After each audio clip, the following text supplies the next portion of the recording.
Hello दोस्तों, आप सभी को मेरा नमस्कार। आप सभी का एक बार फिर से अपने यूट्यूब चैनल राज एजुकेशन हेल्थ में सभी का स्वागत है। आज हम बात करने जा रहे हैं Rajasthan high court group D भर्ती परीक्षा 2020 के संबंध में। ये आज का हमारा मॉडल पेपर 7 मैं आपके सामने रख रहा हूँ। दोस्तों, ये पेपर थोड़ा सा लंबे समय से आया है, थोड़े से हम किसी दूसरे कार्य में बिजी हो गए थे। तो दोस्तों, शुरू करते हैं आज का ये वीडियो। दोस्तों, इसमें मैं बता दूं कि हिंदी के 40% होंगे, इंग्लिश के 25% होंगे और राजस्थान जीके के 20% होंगे। इस प्रकार कुल 85% है। इनको आज इस पेपर में हम हल करने वाले हैं। सबसे पहला ही प्रश्न है हमारा कि किस क्रमांक में अवलंब व अविलंब शब्द युग्म का सही अर्थ भेद है। अवलंब यानी होता है सहारा और अविलंब यानी होता है शीघ्र। दोस्तों, ये सब जानते हैं। तो इस प्रकार इस प्रश्न का उत्तर है वो हो जाएगा ऑप्शन नंबर 1, अवलंब यानी सहारा और अविलंब यानी शीघ्र। प्रश्न संख्या 2 है हमारे लिए, किस क्रमांक में अचिर व अजिर शब्द युग्म का सही अर्थ भेद है। पुराना, नया, चिरकाल, घर, नवीन, आंगन, घर, शिखर। तो दोस्तों, मैं आपको बता दूं, अचिर अचिर यानी होता है नया और अजिर अजिर यानी होता है आंगन। तो दोस्तों, अचिर एक होता है चिर चिर यानी होता है पुराना और अचिर अचिर यानी होता है नवीन। तो दोस्तों, एक होता है अजीर अजीर यानी होता है मतलब एक होता है दोस्तों, एक आपके सामने एक शब्द ये भी आ सकता है अजर। अजर का आप ध्यान में रखना है, अजर यानी होता है जो बूढ़ा न हो। तो दोस्तों, यहां अजर नहीं है, अजीर है। अजीर यानी होता है आंगन। तो दोस्तों, इस प्रकार इस प्रश्न का जो सही उत्तर है वो हो जाएगा ऑप्शन नंबर 3, अजीर। दोस्तों, ध्यान रखना, इसमें मैं आपको दोबारा बता देता हूं, ये अचिर है। अगर चिर आ जाए तो चिर का मतलब होगा पुराना और अचिर अचिर यानी नवीन। उसी प्रकार अजिर अजिर यानी होता है आंगन, लेकिन अजर केवल अजर आ जाए तो उसका होगा जो बूढ़ा न हो। तो इन शब्दों के खेल को आप समझने की कोशिश करना। प्रश्न संख्या 3 है, पशु का विशेषण है। दोस्तों, एक होता है संज्ञा शब्द, एक होता है सर्वनाम शब्द और एक होता है विशेषण शब्द। तो दोस्तों, यहाँ है पशु। पशु शब्द है वो एक जातिवाचक संज्ञा है और आपको इससे क्या करना है, विशेषण शब्द है वो बनाना है।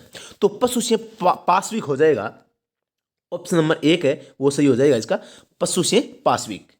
प्रश्न संख्या 4 है हमारे लिए, संज्ञा शब्द से बना विशेषण नहीं है। लिखित, दयालु, सड़क छाप, भूखा। तो साथियों, मैं आपको बता दूं कि जो एक होता है संज्ञा शब्द से विशेषण बनाया जाता है और एक होता है कि क्रिया शब्द से जो विशेषण है बनाया जाता है। तो दोस्तों, आप पहले ऑप्शन में देख रहे हैं लिखित है, लिखना एक क्या है, क्रिया है और लिखना से दोस्तों यहां बना है लिखित, जो कि संज्ञा शब्द से नहीं बना हुआ। यही प्रश्न में पूछा है कि संज्ञा शब्द से बना विशेषण नहीं है, क्योंकि दोस्तों लिखित है वो क्रिया शब्द है और क्रिया शब्द से लिखित है विशेषण बनाया गया है। इस प्रकार इस प्रश्न का जो सही उत्तर है वो हो जाएगा प्रश्न संख्या 4 में लिखित, ऑप्शन नंबर 1। प्रश्न संख्या 5 है हमारे सामने, किस व्यंजन के उच्चारण में जीवा तालु से नहीं टकराती। तो दोस्तों, एक होता है सबसे पहले जो क ख ग गड़े होते हैं कंठे व्यंजन होते हैं। नंबर 2 च छ ज ज ये होते हैं तालव्य व्यंजन। ट ठ ड ढ मूर्धन्य व्यंजन होते हैं। त त वर्ग है वो दंत्य व्यंजन होता है और प वर्ग है ओष्ठ्य व्यंजन होता है। तो आपको बताना है जीवा मतलब जीभ है तालु से नहीं टकराती। तो च से होती है, ये से होती है घ, ये दोस्तों कंठे है, घ क्या है, कंठ है और स भी क्या है, ये भी तालु से इसमें भी टकराती है। तो दोस्तों क ख ग गड़ ये क्या होते हैं, कंठे व्यंजन होते हैं। इसलिए इस प्रश्न का जो सही उत्तर है ऑप्शन नंबर सी करेक्ट हो जाएगा। प्रश्न संख्या 6 हमारे सामने है, किस क्रमांक में अंतस्थ व्यंजन है। तो दोस्तों, आप सबको पता होगा कि जो व्यंजन होते हैं उनमें 4 व्यंजन ऐसे होते हैं जो अंतस्थ व्यंजन होते हैं। कौन कौन से होते हैं, ये रे ले वे। तो इसमें दोस्तों ये और वे 2 आए हैं, तो दोस्तों ऑप्शन नंबर 4 है करेक्ट हो जाएगा। प्रश्न संख्या 7 है हमारे सामने, किस क्रमांक में व्यक्तिवाचक संज्ञा नहीं है। दोस्तों, किसी विशेष स्थान या व्यक्ति की ओर जो संकेत देता है वह शब्द संज्ञा शब्द होता है। तो कुतुब मीनार, गोदान, दिल्ली, एशिया, हेमांग, हवामहल, यसी, उदिता, ये किसी 2 महिलाओं के नाम है। यसी और उदिता बालक के नाम है। भारत, जापान, राम, हनुमान, लकड़ी, पानी, सोना, मिठास, ये देखो दोस्तों यहाँ है लकड़ी, ये सब संपूर्ण जाति को बिलोंग करती है, इसलिए इसमें जातिवाचक है वो संज्ञा है। इसलिए इसमें व्यक्ति जो संज्ञा है व्यक्तिवाचक नहीं होगी, ऑप्शन नंबर 4 करेक्ट हो जाएगा। प्रश्न संख्या 8 है, जिन शब्दों से एक जाति के सभी व्यक्तियों, स्थान या वस्तु का बोध होता है उसे कहते हैं जाति के सभी व्यक्तियों। तो मतलब जातिवाचक, ऑप्शन नंबर बी है वो करेक्ट हो जाएगा। प्रश्न संख्या 9 हमारे सामने है, निजवाचक सर्वनाम का उदाहरण है। हम किसी का कुछ नहीं बिगाड़ सकते, हमें अपना काम स्वयं करना चाहिए। बिल्कुल दोस्तों, जहां निजी निजी यानी होता है अपना, स्वयं, जहां स्वयं, खुद, अपने आप ऐसे शब्द हों तो दोस्तों आप बेफिक्र होकर वहां उसको निजवाचक सर्वनाम बता सकते हैं। तो दोस्तों जैसा करोगे वैसा करोगे। इसमें संबंधवाचक सर्वनाम है, तुम्हारा घर यही नहीं है। तो दोस्तों इस प्रकार इस प्रश्न का जो सही उत्तर है वो ऑप्शन नंबर बी करेक्ट हो जाएगा, क्योंकि इसमें आया है अपना काम स्वयं करना। प्रश्न संख्या 10 हमारे सामने है, किस वाक्य में निजवाचक सर्वनाम है?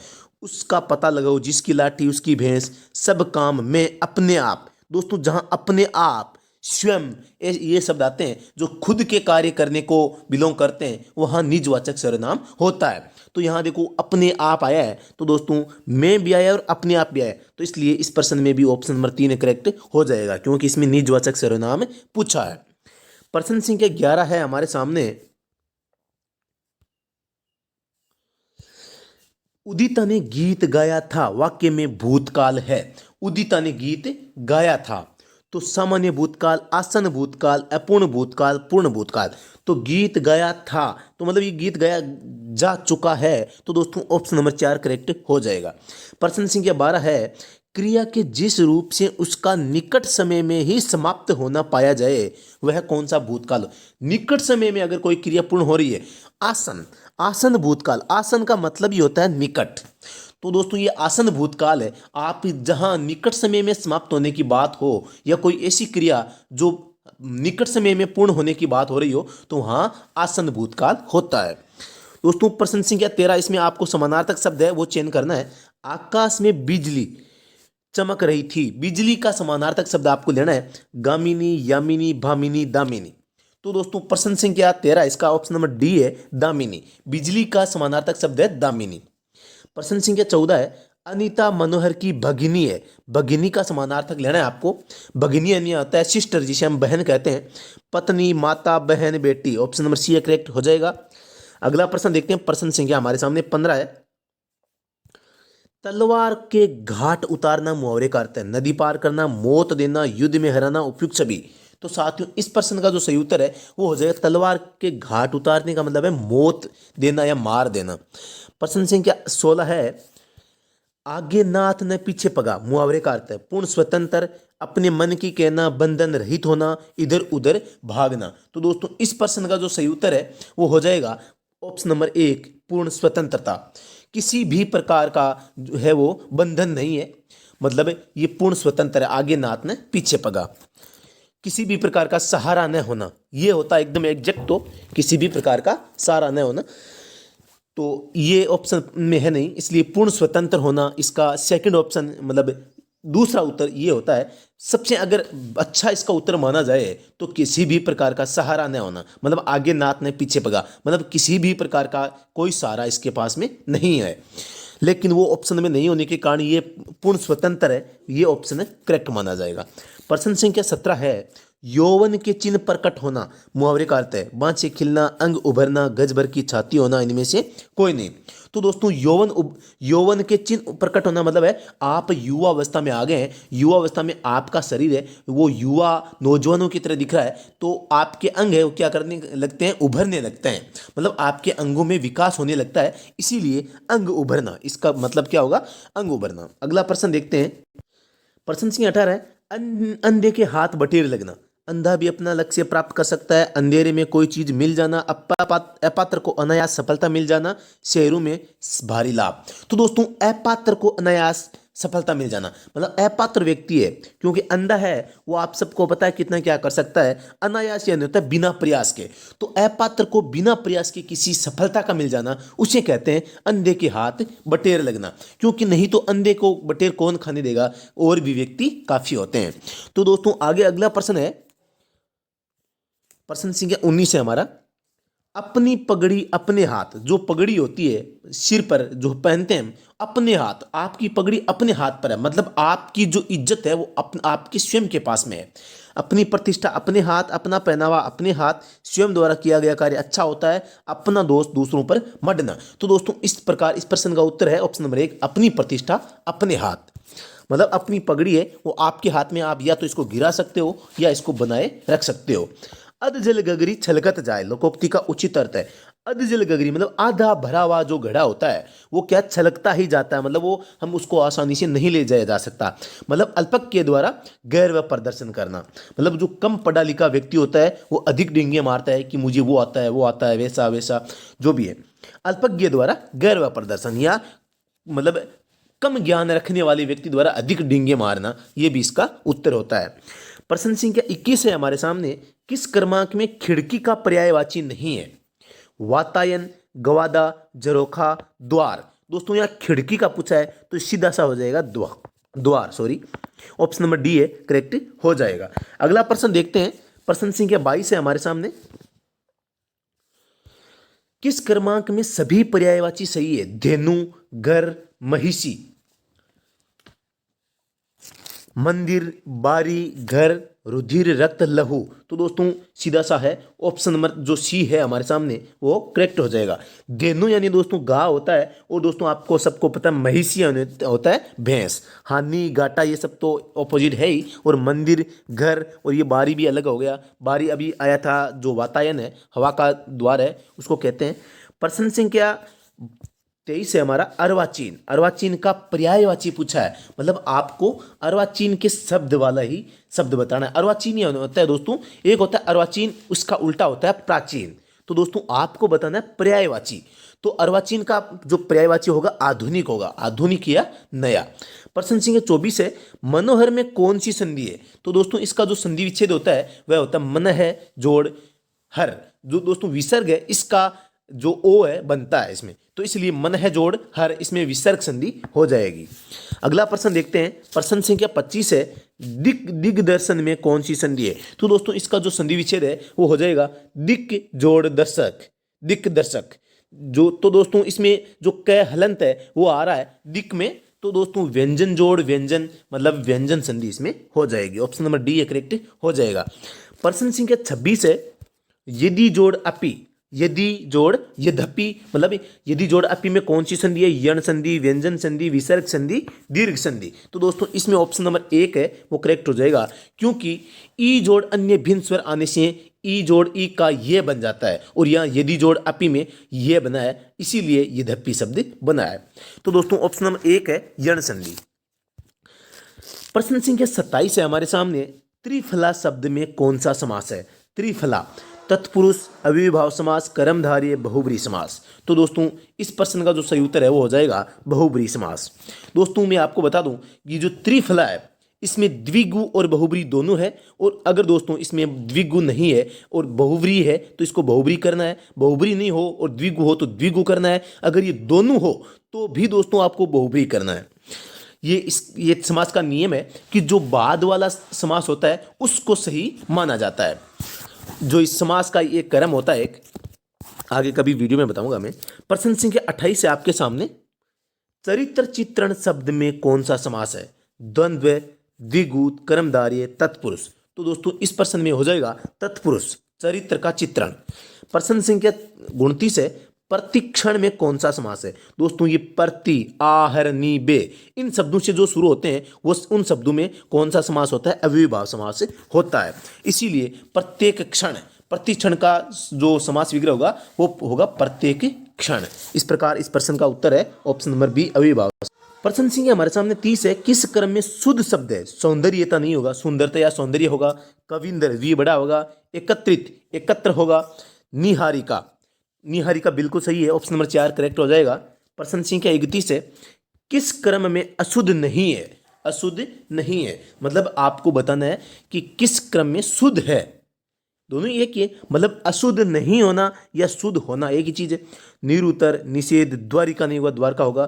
त्योहार, दीवारात्र, ऐश्वर्य, कृपया गलत है। कसाय, कुसुम, उपनिवेशिक, ऊर्ज स्थित, संग्रहित, संग्रहित होगा।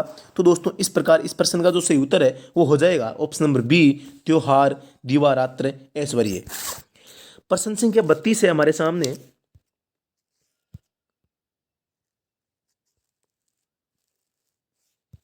प्रश्न संख्या 32 है, किस शब्द समूह में सभी शब्द शुद्ध है?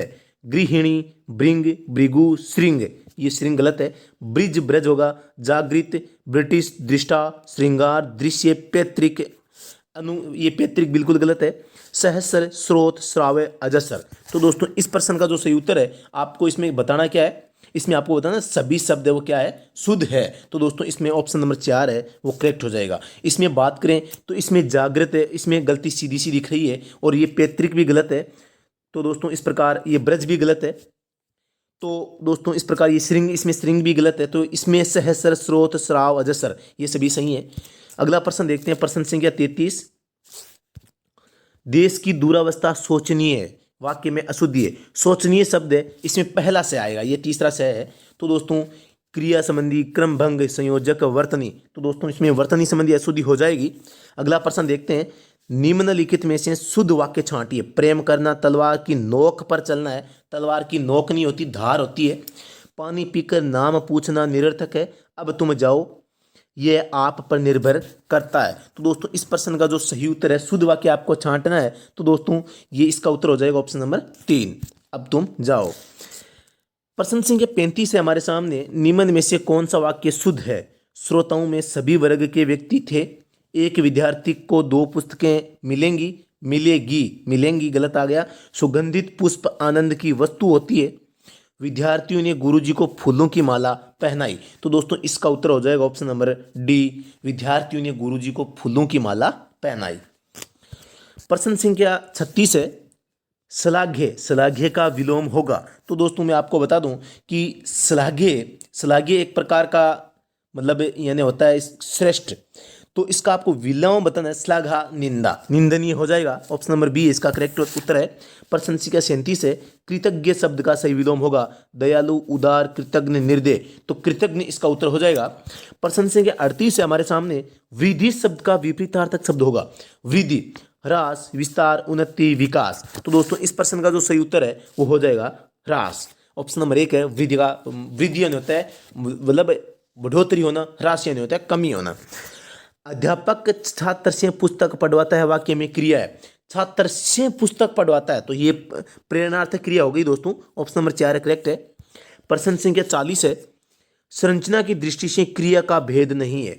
नाम, धातु, प्रेरणार्थक, सकर्मक, संयुक्त। तो दोस्तों ये सकर्मक क्रिया है, ये कर्म के आधार पर है, जबकि प्रश्न में संरचना की दृष्टि से पूछा गया है। तो दोस्तों ऑप्शन नंबर सी है करेक्ट हो जाएगा। दोस्तों इस प्रकार आज हमने 40 प्रश्न है वो हिंदी के वो सॉल्व किए हैं। तो दोस्तों अगर ये वीडियो पसंद आया है तो दोस्तों इस वीडियो को लाइक शेयर जरूर करें। प्रश्न संख्या 41 है, इफ दे रीड, आपको करना choose the correct tense. If they read they will pass. इसमें पूछा है कि इफ दे रीड मतलब वो पढ़ते हैं तो वे पास हो जाएंगे। तो दोस्तों इस प्रश्न का सही उत्तर है, अब आपको करेक्ट टेंस है वो बताना है। तो हो जाएंगे मतलब आगे अगर पढ़ते हैं तो पास हो जाएंगे। तो दोस्तों ये फ्यूचर की बात हो रही है। Simple present, present perfect, simple future, past perfect. तो दोस्तों ऑप्शन नंबर सी है सिंपल फ्यूचर। तो दोस्तों ये इसका सही उत्तर हो जाएगा। अगला प्रश्न देखते हैं, प्रश्न संख्या 42 है, दे जेनरली स्पोक द ट्रुथ। मतलब वो सामान्यतया क्या करते हैं, स्पोक द ट्रुथ मतलब सच बोलते थे। तो मतलब इसमें क्या है, सिंपल पास्ट टेंस है। स्पोक सेकंड वर्ब है, वर्ब ऑफ मतलब सेकंड वर्ब है, इसमें आई है फॉर्म ऑफ द वर्ब। प्रश्न संख्या 43 है, इसमें आपको करना क्या है, choose the one which best express the given sentence in direct और इनडायरेक्ट स्पीच। आपको डायरेक्ट है तो इनडायरेक्ट करना है और इनडायरेक्ट है तो डायरेक्ट करना है। तो दोस्तों ऑप्शन प्रश्न है, I hope you will have a good journey. I also said good bye. तो दोस्तों इस प्रश्न का जो सही उत्तर है वो मैं बता देता हूँ। ऑप्शन नंबर 1 है वो सही होगा। I bade him goodbye and hope that he would have a good journey. इस प्रकार इस प्रश्न का जो सही उत्तर है वो दोस्तों ऑप्शन नंबर 1 है करेक्ट हो जाएगा। प्रश्न संख्या 44 है हमारे सामने, you used to be good at grammar, said I, why have you neglected it. तो दोस्तों इसमें भी आपको इसको इनडायरेक्ट में बदलना है। तो इस प्रश्न का जो सही उत्तर है मैं बता देता हूँ, ऑप्शन नंबर सी है।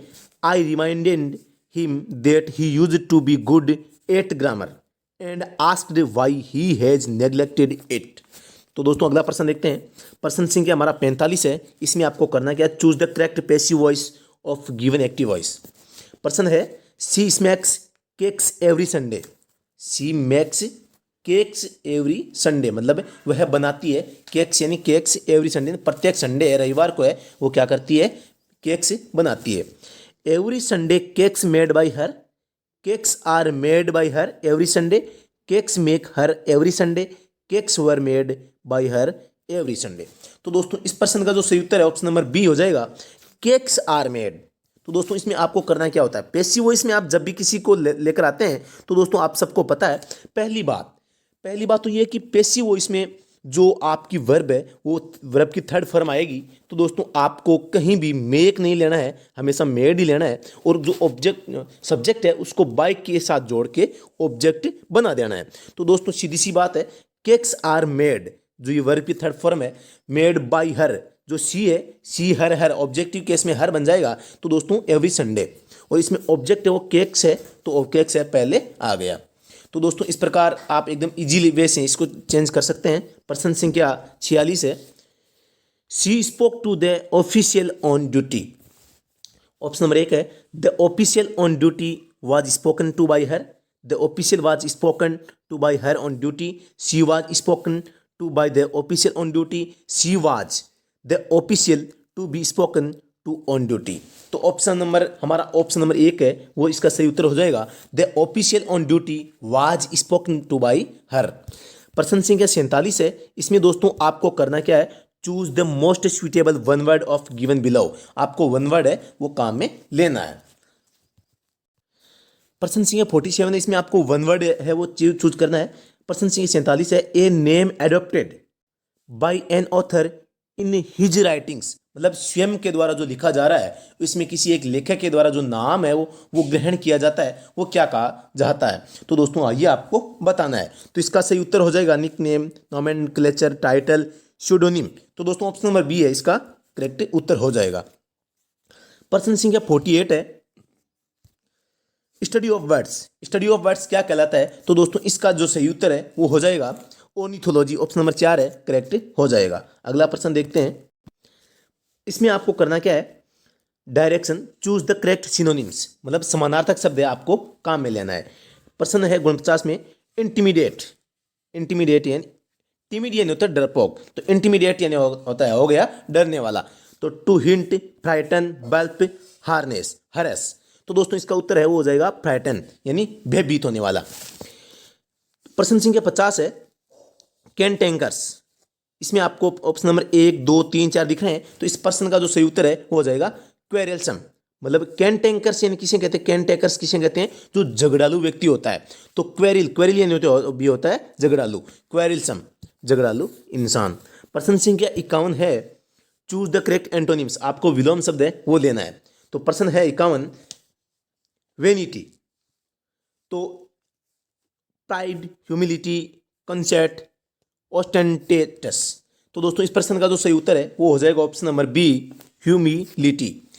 अगला प्रश्न है रेयरली। प्रश्न है प्रश्न संख्या 52, रेयरली। रेयरली यानी होता है मतलब कभी कभी, और फिर इसका जो विलोम शब्द है वो हो जाएगा फ्रीक्वेंटली, यानी बारंबार, बार बार जो चीज़ें होती है उन्हें हम कहते हैं फ्रीक्वेंटली, और जो रेयरली होता है वो होती है कभी कभी। तो प्रश्न संख्या 53 है, इसमें आपको क्या करना है, सेलेक्ट द करेक्ट मीनिंग। आपको इसमें भी समानार्थक शब्द के रूप में ही लेना है। तो इसमें प्रश्न संख्या 53 है, प्रश्न है आपको क्या करना है, सेम मीनिंग आपको लेना है। पोस्टेरिटी, पोस्टेरिटी, पोस्ट यानी होता है बाद में, पोस्टेरिटी यानी होता है आने वाला, आगे आने वाला। तो इसमें हो जाएगा फ्यूचर जेनरेशंस, मतलब भावी पीढ़ी। ऑप्शन नंबर बी करेक्ट हो जाएगा। प्रश्न संख्या 54 है, सेल्फ सफिशिएंट। तो दोस्तों इसका जो है उस सही उत्तर हो जाएगा सेल्फ रेलिएंट। प्रश्न संख्या 55 है हमारे सामने, फॉक्स, 1 मिनट। इसमें प्रश्न है फॉक्स, फॉक्स को आपको समानार्थक शब्द लेना है। तो फॉक्स यानी होता है किसी एक जगह पर ध्यान केंद्रित करना, मतलब कॉन्सेंट्रेट करना। ऑप्शन नंबर बी है करेक्ट हो जाएगा। प्रश्न संख्या 56 है हमारे सामने, choose the alternative to correct और एडिट द सेंटेंस। आपको सेंटेंस को सही करना है या इसमें बदलाव करके इसको सही बनाना है। He is greatest than me, मतलब वह क्या है, मुझसे बेहतर है। I am greater than he is not. आपको ये ध्यान रखना, इसका मीनिंग है वो अर्थ है वो चेंज नहीं होना चाहिए। I am not so great as him, he is not greater than me, he is greater as I am not. मतलब इस प्रश्न का जो सही उत्तर हो जाएगा, I am not so great as him. प्रश्न संख्या 57 है हमारे सामने। We can not always convey ourselves in simple sentence. प्रश्न संख्या इस ऑप्शन नंबर 1 है can not always convey, can not always express, can not always express, can not always communicate. तो दोस्तों इस प्रश्न का जो सही उत्तर है वो हो जाएगा कैन नॉट ऑलवेज एक्सप्रेस। प्रश्न संख्या हमारे 58 है। इसमें आपको करना क्या है, आर्टिकल और डिटरमाइनर है वो आपको यूज करना है। तो दोस्तों प्रश्न संख्या 58 है खालिस्तान oranges are grown in Nagpur. तो दोस्तों प्रश्न संख्या 58 है। इसमें दोस्तों ऑरेंजेज आया है, मतलब इसमें एक से अधिक ऑरेंज की बात हो रही है, मतलब ये जातिवाचक या अंग्रेजी में कहें कॉमन नाउन है। तो दोस्तों कॉमन नाउन से पहले कोई भी आर्टिकल कभी भी काम में नहीं लिया जाता। तो दोस्तों आपको ध्यान रखना है, जो भी कोई पदार्थवाचक या जातिवाचक संज्ञा आ जाए या कॉमन नाउन आ जाए तो दोस्तों वहाँ आपको कोई भी आर्टिकल काम में उससे पहले नहीं लेना है। तो इस प्रकार इस प्रश्न का जो सही उत्तर है वो no article, option number D हो जाएगा। प्रश्न संख्या 59 है शी वांट्स टू बिकम खालिस्तान इंजीनियर, मतलब एन इंजीनियर। इंजीनियर सबसे पहले दोस्तों इसका वोवेल से इसका स्टार्टिंग है वो हो रही है, इसलिए इसके पहले एन आएगा न कि ए। और दोस्तों मतलब इसका मतलब इस हिंदी सेंटेंस होता है वह चाहती है टू बिकम बनना एन इंजीनियर, मतलब एक इंजीनियर बनना चाहती है, वह एक इंजीनियर बनना चाहती है। तो इस प्रकार इसमें इंडेफिनेट आर्टिकल है वो एन आएगा, ऑप्शन नंबर बी है करेक्ट हो जाएगा। She wants to become an engineer. अगला प्रश्न देखते हैं। प्रश्न संख्या 60 है वाट, आपको करना choose the correct gender of the questions. What is the feminine of brother, brother का आपको स्त्रीलिंग में क्या कहना है, एकदम सिंपल प्रश्न है। तो दोस्तों इस प्रश्न का जो सही उत्तर है वो हो जाएगा सिस्टर, ब्रोदर का सिस्टर। अगला प्रश्न है, इसमें आपको मॉडल काम में लेना है दोस्तों। खालिस्तान you tell me the way to the station please.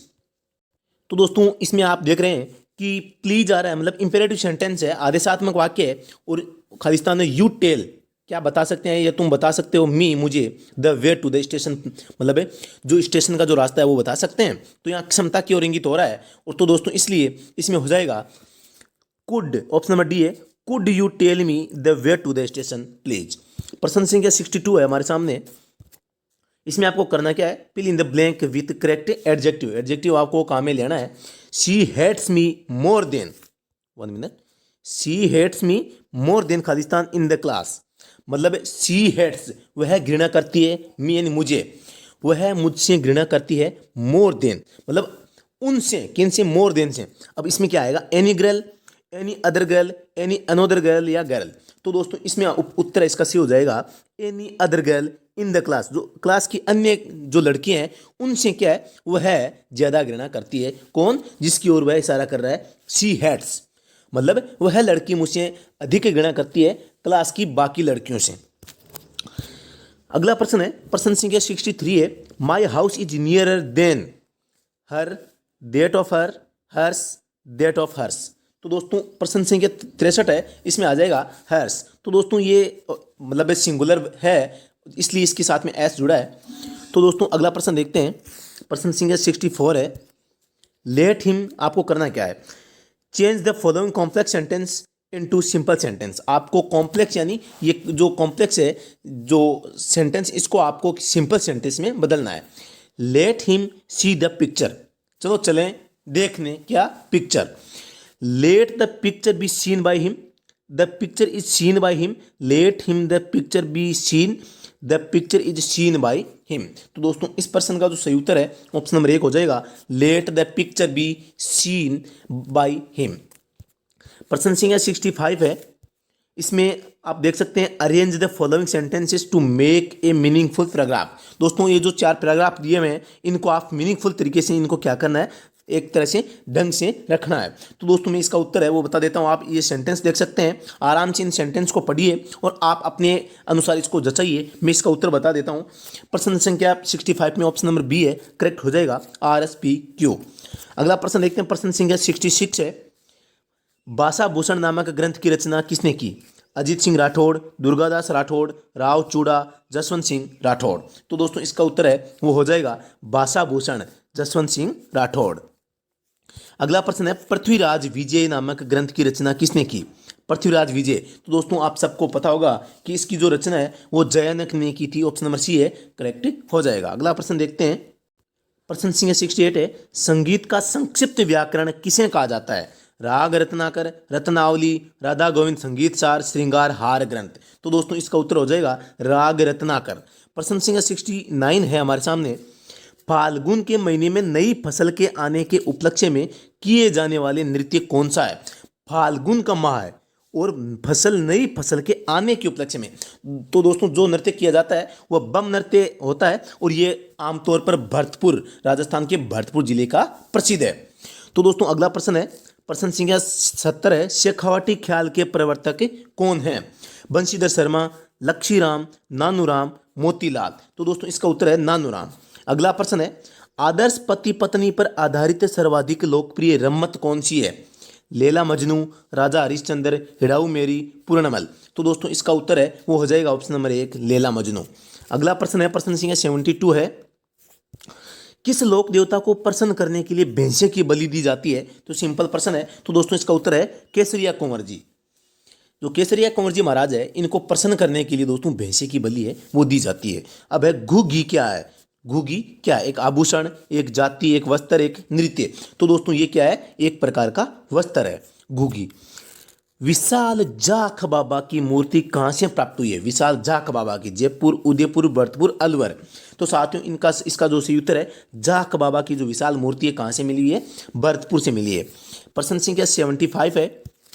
1934 ईस्वी में सीकर का वह गांव जहां 10,000 महिलाओं की एक जनसभा का नेतृत्व किशोरी देवी ने किया, वह स्थान कौन सा है? तो दोस्तों इस प्रश्न का जो सही उत्तर है वो हो जाएगा कटराथल, सीकर।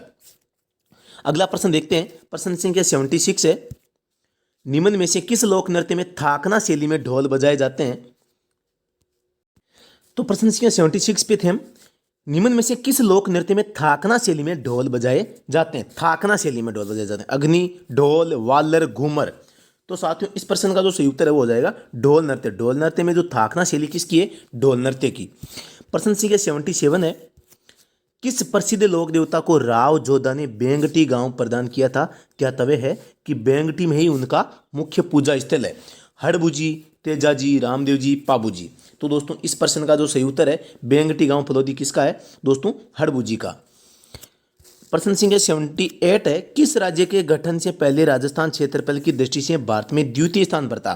तो दोस्तों आप सबको पता है कि जो राजस्थान है भारत का सबसे बड़ा राज्य कब बना था? 2000 में। तो दोस्तों जब मध्य प्रदेश से छत्तीसगढ़ राज्य अलग हुआ था तब राजस्थान है वो भारत का सबसे बड़ा राज्य बना था, उससे पहले 2 नंबर का था। तो दोस्तों छत्तीसगढ़ ऑप्शन में नहीं है, तो इस प्रकार इसका उत्तर हो जाएगा इनमें से कोई नहीं। प्रश्न संख्या 79 है। राजस्थान की भौगोलिक आकृति विषम कोणीय चतुर्भुज की तरह है। राजस्थान की भौगोलिक विशेषताएं अनुपम है। निम्न में से ऐसी कौन सी विशेषताएं राजस्थान के भूगोल में निहित है? ये आपको बताना है। ऑप्शन नंबर 1 है, इसके उत्तर पश्चिम भाग में संसार का प्रसिद्ध थार का मरुस्थल है जो राजस्थान के लगभग 61.11% भूभाग का निर्माण करता है। बिल्कुल सही है। राजस्थान के मध्य भाग में संसार की सबसे प्राचीन पर्वतमाला है जो अरावली पर्वतमाला के नाम से संबोधित की जाती है।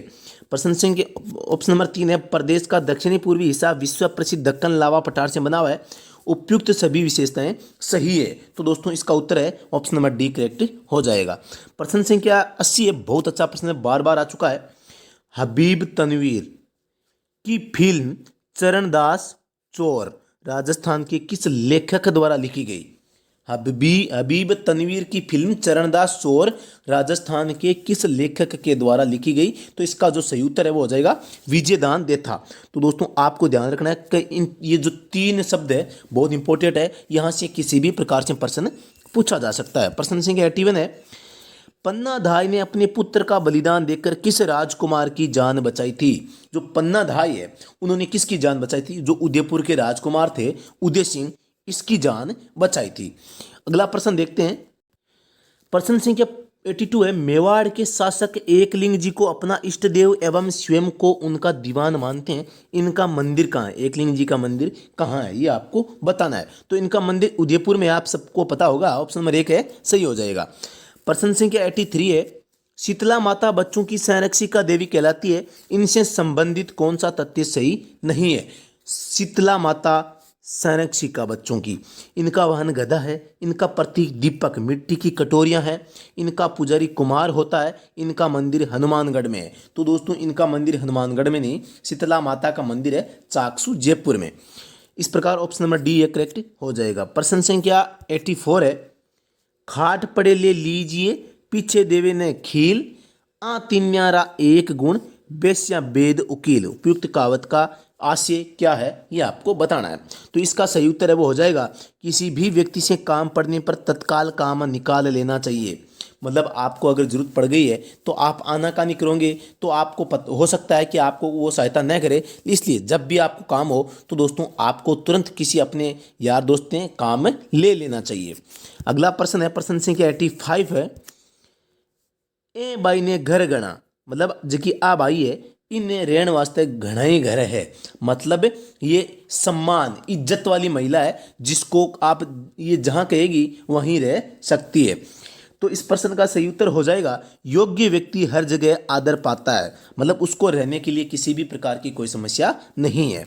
इस प्रकार आज हमने Rajasthan high court group D exam के 85 क्वेश्चन सोल्व किए दोस्तों। अगर ये वीडियो पसंद आए तो लाइक शेयर कमेंट जरूर करें और कमेंट में जरूर बताएं ये वीडियो कैसा लगा। अगर किसी भी प्रकार की कोई दिक्कत हो प्रश्न को लेकर, उत्तर को लेकर, तो कमेंट में जरूर लिखें, आपके प्रश्न का उत्तर जरूर दिया जाएगा। दोस्तों ये वीडियो कैसा लगा जरूर बताएं। अभी के लिए इतना ही, फिर से मिलते हैं नेक्स्ट वीडियो में। तब तक के लिए धन्यवाद। जय हिंद, जय भारत।